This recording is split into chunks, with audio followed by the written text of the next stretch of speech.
রাসূলুল্লাহ সাল্লাল্লাহু আলাইহি সাল্লাম বলেছেন, 12 মাসে বছর, তার মধ্যে 4টি মাস সময়ত, জিলকদ, জিলহজ, মুহররম আর 4টি হলো রজব।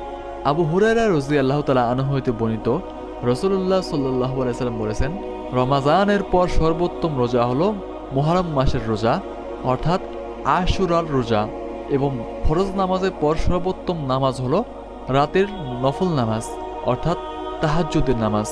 ইবনে আব্বাস রাদিয়াল্লাহু তাআলা আনহু হতে বর্ণিত, রাসূলুল্লাহ সাল্লাল্লাহু আলাইহি সাল্লাম মদিনায় এসে দেখলেন যে ইহুদিরা আশুরার দিনের রোজা পালন করছে।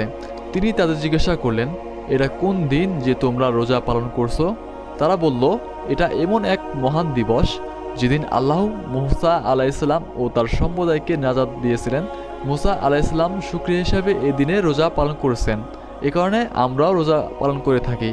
এই কথা শুনে মুহাম্মদ সাল্লাল্লাহু আলাইহি সাল্লাম বললেন, তোমাদের চেয়ে আমরা মুসা আলাইহিসসালামের অধিকতর ঘনিষ্ঠ ও নিকটবর্তী। অতঃপর রাসূলুল্লাহ সাল্লাল্লাহু আলাইহি সাল্লাম নিজে রোজা রাখলেন এবং অন্যদেরকে তা রাখার আদেশ দিলেন।